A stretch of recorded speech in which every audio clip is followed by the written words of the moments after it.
Hello, I'm Jonathan, and this is the Tamworth FC Social, a podcast all about Tamworth Football Club. This time, we're joined by Lambs superfan Andy to look back on his time supporting the club. As well as being a fan since the 1980s, Andy's also a shareholder and a sponsor of Tamworth FC.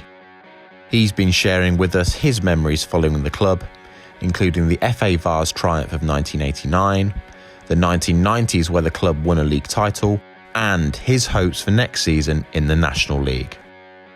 Andy spoke to Brett, Graham and myself and began by telling us how he started following the Lambs. I think it was 85, 86 was my first season, first game. It was Hales Owen at home, and they had the Johnson twins, and they were awesome. Absolutely brilliant. One was a forward and one was a midfielder. But they were absolutely brilliant. I used to follow West Brom with my dad many years ago. And then if we didn't go to the Albion, we'd go to Tamworth. And then I just started then from that season. And I've just not looked back since. Just fell in love with the place. And, seen so many changes. I've enjoyed my journey. So I guess you would have been, if it was 85, 86, you would have sort of started watching just as the club was really back on the up then, right? Yes, Sir Bob, Boris, Dave Seedhouse and Donkey had brought it. And then Pete Young, who left for Villa, and he came in as general manager. George did the scoreboard behind the bottom goal. Every time they scored, he was up the ladder, and he'd come back down the ladder, we'd score another one, and he's back up again. And they were great days. When would you sort of have thought we're really onto something here as a club? Because, it would have been 87, 88, wasn't it, when the club won the league, yeah. And then really sort of never looked back from there, I suppose. Did you sort of sense special things were going to happen? The year before Wembley, we did well. And then the Wembley season was just amazing. And then we got picked by Atherstone that year on goal. I think it was goal difference, I think it was. Yeah. Yeah, I remember hearing the score at Wembley, but I didn't care because I was at Wembley. That was just a dream, from little Tamworth to get to Wembley. It was amazing, absolutely amazing journey, But I did every well, like I do now, I did every game home and away. And then it was me that started you remember the donkey chant and the carrots? I've seen that, yeah, I've seen that in the Herald before. Yeah, well, I started that at Chasetown. I started on this centre half, calling him a donkey. I just did the Eeyore side. And then the next game we played, somebody went to Spain, come back with a donkey. And then that was it. Somebody else would bring a donkey, and it just went ballistic. And then we had all the inflatable carrots and good old days. That sounds like classic Tamworth humour. Oh, in that shed back then in the 80s, the atmosphere was far better than it is today. Far better. And you had three sections. You had the middle, the left, and the right, and we'd all be singing against each other. And it was honest. It was just amazing, and the banter was just something else. Something else. How many people were like going down then at home? Back then, Tuesday nights, we were getting, against Bedworth and teams like that, we were 1,400, 1,500. I mean, at that level as well, it's pretty incredible, isn't it? Oh, we was well supported. Used to go to an away town and you'd pull in and it was just fans everywhere you looked. Wow, that's incredible. But then on the other hand, I've seen the other side when there's been 15 of us. What was that at home, you mean? 15 people? 15 spectators? No way, no. Oh, way, yeah. Yeah, at home, no. I think the lowest I've ever been to was about 300, something like that, in a league game. That's pretty. So we've always done all right with the crowds then. Oh, God, yeah. Where/when would that 15 away crowd have been at, Andy? Do you remember? Would that have been sort of the early 80s? Things were a bit trickier. No, I'm going back sometime in the 90s. early 2000s, when we'd hit a bit of a dip. But there were some distances, don't get me wrong, we used to travel some places. I'm keen to dig into the FA Vase year Yeah. a little bit more and sort of get your memories on that. So I mean, did you attend most rounds of that competition that year? I can't believe you're asking me that question. Yes, every single game. And how early into that cup run were you dreaming of Wembley? Because I've seen a lot of people talk about the North Ferriby game as the sort of real like wow, but that was the game. That one was. No, you just knew. You just knew they were onto something special. Great squad of players. Russell Gordon. I mean, we played Eastwood Hanley, right? Russell Gordon came off the bench, scored, and subbed himself. He was that confident. And that's what we were like. It was brilliant. Yeah, Eastwood Hanley. That was a good day out. Where is that? It's near Stoke. Stoke-on-Trent, Hanley. Yeah, that was a good day. But the best one is Ferriby. Ferriby was the game. That was just amazing. How on earth that stand never fell down is beyond me. how many Tamworth fans were at the away leg of that, do you think? Hundreds and hundreds, mate. It was mad, absolutely mad. I mean, I didn't walk out that ground. You were just carried. There was that many of us. And then you just couldn't believe that we're going to Wembley. Our little football club. We were losing, weren't we, after the first leg? And then Mava come on, and then the place just erupted when we got level. And then you just knew then we were going to win. You just knew it. And it just erupted. I've never been to it's the best game I've ever been to, that one, as a Tamworth fan. It sounds like the memories are all still very raw, even, sort of 30 years odd on. It sounds like you remember like really specific things from those days, which shows that what a fantastic time it was for you. Oh, it was brilliant, mate. I mean, the things we used to get up to, you wouldn't do it anymore. We used to get up to all sorts. If somebody broke a toilet seat at the Lamb, don't worry, I'll go to Stafford Saturday, I'll get you one. And then we'd come back with a toilet seat. Then we just, I mean, do you remember the best one? Did you remember going to Moor Green? The old ground. Yeah. I've been there. Right, well, Pete Denham, who was our physio, and he came from Moor Green to us, and all his family was still involved. But when you get there, when you're on the terraces, there was this lovely garden gate. So we decided to bring it back to Tamworth, right? So we get back to Tamworth, walks in the clubhouse. I've got it, I brought you a gift.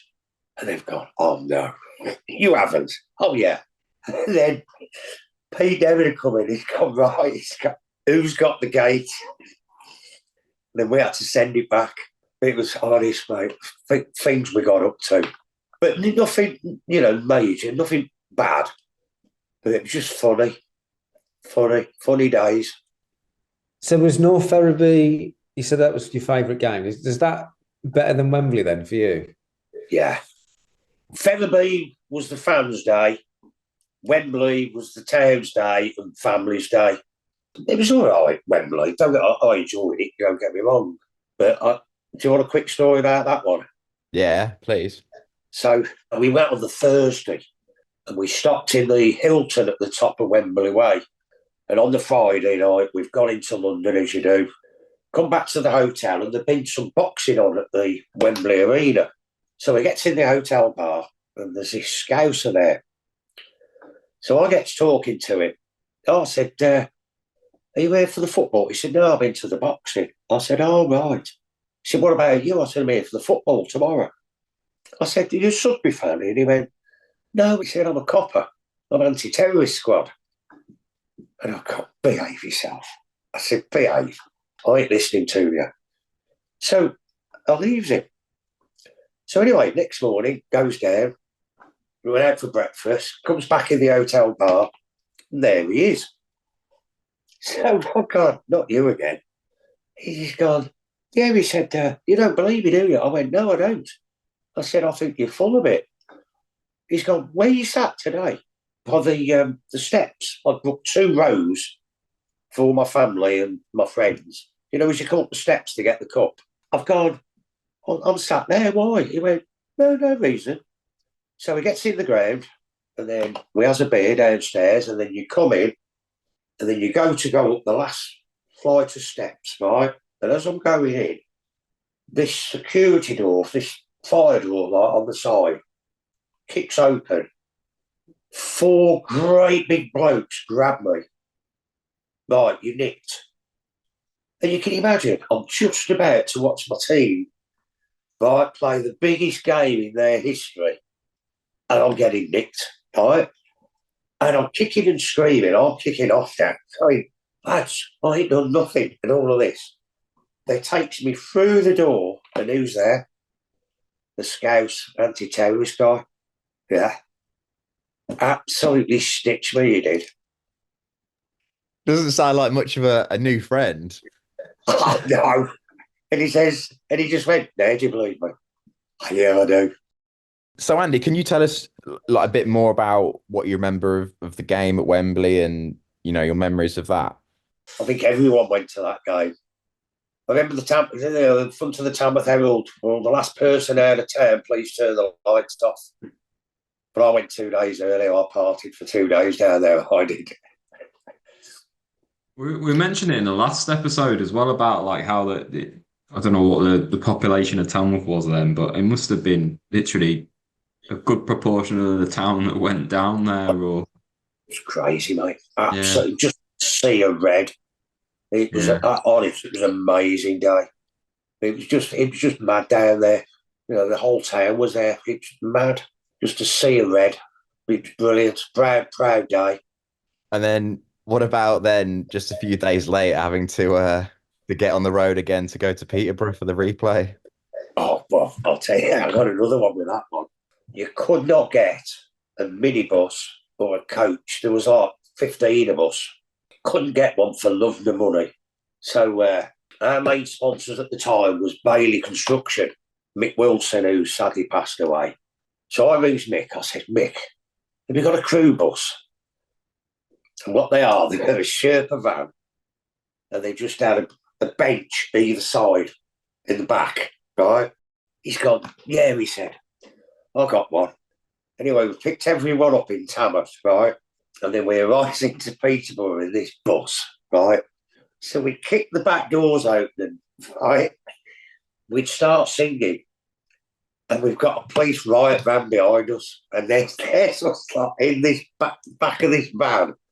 Do you know what I mean? You're not supposed to be in the back of it's just like a transit van, you know. It was a little Luton thing, and they were in bits with us. They were in bits, and then we couldn't get in the main Tamworth boozer, so we ends up in a boozer with air fans, and then afterwards we found out where the players were staying. Well, no, where they booked a reception afterwards, so we've ended up back there. 7 o'clock in the morning, we got back to Tamworth. I mean, you can tell it was early because I passed the milkman walking home, and then he dropped me at Kettlebrook, right, and told me I was home, and I was that drunk. I get out and start walking, thinking I'm home, and I was mild, and they left me, and I got home at 9 o'clock. Wow! You didn't stop over then. You just went there and. Well, you kind of did stop over, but not officially. No, we had a good night there with the players. You know, they got the cup there, and it was a good day, well, a good evening. What about the 90s then, Andy? So I mean, Tamworth win the Vase, and then it seems like it's sort of the dawn of a new age for the club, really, in the 90s. How well the club did for so many seasons. What do you remember that decade? Well, we had Graham Smith left, and then Paul Hendry came in. And he was a different gravy. He was good. There was him, Lionel, who was his number 2, Benny Brown, and it was a great squad. And he signed some great players. He did back in the days. Mava, Mark Stanton, great player. Willie Batchelor, John Howard, Ian Mitchell, great defender he was. Ian Bennett. There was some great lads, good players. Gary Smith, obviously, Smudge. So that's some good players. We're at Kings Lynn one night. Well, 2 memories from Kings Lynn. One, I took, who was the centre half? I thought he broke his leg and we couldn't get an ambulance. So I was driving. So we had to take this player and we had to take him to Kings Lynn Hospital in the back of my motor. Right, it was horrific, really. And then we get to the hospital and I said, look, I've got a player here. I think he's got a broken leg. I'll bring him in. And I says, I'm not touching him. Because I can't, if I pick him up the wrong way, I need some help. I'll just get a wheelchair. I said, no. Anyway, they had him in and he did break it. So they plastered him up and we got home about 7 a.m. from there. And then the other one with Endo, and I think we got beat 4-5-0 away. And he was fuming and he refused to go back with them on the coach. So he came back in the car with us, him and Andy Dwyer. Is this Paul Hendry, you said? Yeah. Yeah. He refused to go back with them. Oh, God. So he says, can I get a lift back with you? And I said, yeah, jump in. And then we dropped him home. So we had some bad times as well, but you just got to stick with them, ain't you? Does that mean you guys were like the sounding board on that drive home then? Yeah. Oh God, yeah. Yeah, they weren't happy. Weren't happy at all. But they were good management. Good management. But Paul and Andy Dwyer, if ever you slated any of their players normally, they'd go mad. Mad. They were a unit. But that night, it shocked me because he said, no, don't want to know him. I'm not having it. And he literally refused to go back with them. That was Kings Lynn away. I can't remember, we did bounce back. I can't remember who we played the week after, but I think we was all right. I'd have to look through the records. But that was a good evening, apart from the result. But it was always fun there at Kings Lynn. Always fun. Back in them days. And it was a rough old town, that was. They used to hate us then, massively. For some reason, they've never liked us. I don't know why. It felt like a bit of a different atmosphere this season, though, from what it's been like in the past. I thought it was going to be much more hostile. Yeah, I was expecting a lot. But I met a couple of the lads in the Boozer. And he said, have you been here before? And I went, yeah. I said, I've never been here and not had any trouble. And he said, oh, no. He said, it's not like that now. He says, it's a new generation and we welcome people. And they were good lads, actually. They were good lads. I didn't see the We Ate Tamworth goal. No, he used to have his T-shirt, didn't he? Yeah. Yeah, I remember him walking through the shed with that and he got a clip on the ear. But no, I think they've changed.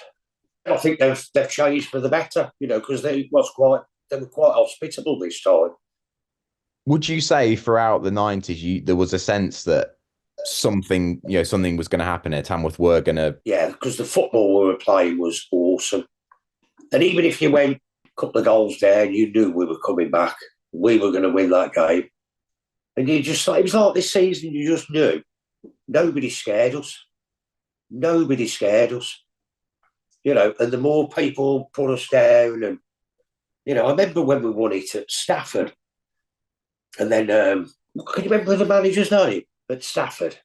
The season we won it. And he went in the I think it was a Sport Argus or the Mercury saying, doesn't know how we've done it because we don't play good football. They're a bit of footballing team. And Endo stuck the article on the dressing room door. It said, lads, that's my team talk. And then they went out and just smashed them. We absolutely, I can't remember, did we put 4 up on that day away? And then they all ran to, they'd all had T-shirts made with champion. We haven't won the league yet. and they all ran up to him. And that's how they were. So it sounds almost a bit like this season when we've had very teams much being quite disrespectful, to be perfectly honest. And I think it's silly, really, because I think it must just spur on the players even more. Definitely. It must do. It's quite funny, really, when they do it, when these managers do it, and clubs and fans do it, because, well, say it if you want, but we're winning. We've won the most football games, so that's what we've got to do. I think it's jealousy, is a lot of it. I think it's jealousy.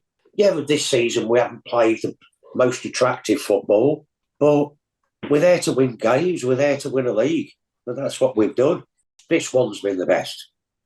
You won the other one by 22, but I think this one was the harder one. Definite. Yeah, so I've enjoyed every minute of it. Because this year, nobody gave us a chance. And I thought we'd do. I didn't think we'd win it, but I thought the playoffs would not have shocked me.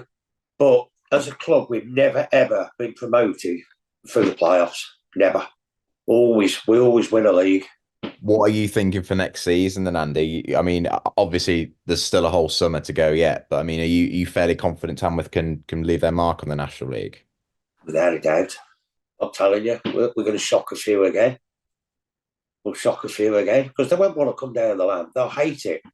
I think we might find out second season as we've done before, but this season we're going to be the shock team. If we can keep the nucleus for them, if we can defend like we do, I think we'll be all right. I mean, there's some good teams in that league, and I know it's going to be tough, but I'm not worried. I'm enjoying to go to some of these big grounds and, be their own backyard, and we'll turn them over. There's not going to be many. If we get some draws away from home, we can win a few at home, or let's not drop points at home, and hopefully the crowd will buy into it. That's the most important thing. We're all in it. We've got here together, and we stay together. Don't lose your heart. I was going to say, looking at the teams that are in it this year, next year, it's not as tough a league as it's been in the past when we've been in there. Like when we've had Oxford, Luton, Wrexham, Stockport, all of them in the same league. Like none of those are in there. No, I think we'll be okay. I think we'll be all right. And a lot of them won't want to come down the line. I think we've gained another. We lost a generation before. I don't care what anybody. We lost a generation, and now there's loads of younger kids coming in, and they're really buying into it. And I'm just hoping we can keep them. There's a lot of younger fans coming down, which I think is brilliant because they're the future. They're the future of your football club, of our football club. We just got to keep them. Whereas I think before, we did lose a generation. Yeah, we lost a lot, didn't we, when we started dropping out the conference the second time? We really lost it. Yeah, but we've got them back now, and it's just keeping them.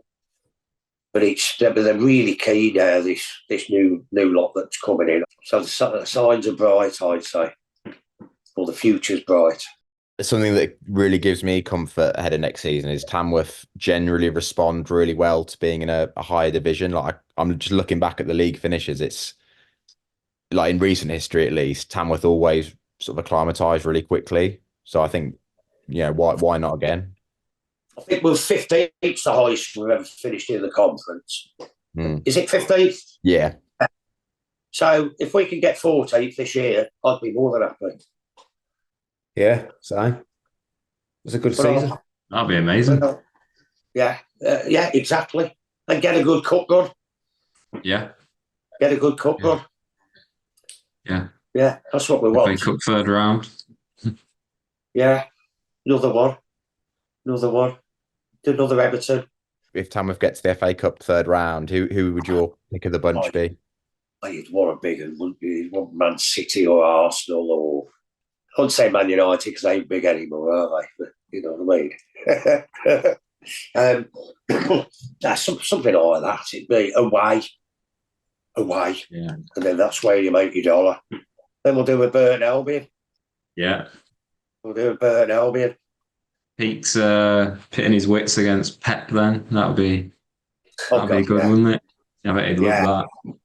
Oh, yeah. Yeah. Oh, what's his name? Our scout. He'd love that, going to watch them, wouldn't he? Yeah. Yeah. Yeah. He's good, our scout. He's a good lad. Was it last episode when we did the greatest ever season? Would you agree with what we said, Andy, that 23-24 is the best, or do you think there's another one? Yeah, definite. I mean, the 96-97, I mean, great team, but I think this one's better. Simply because, well, look, we don't concede goals. We might not have the flair that team had that year, but we conceded. We'd score 4, but we'd concede 3. Whereas now, no one's scoring. And if we've got to do a job, even if we score in the 90th minute, Fergie time.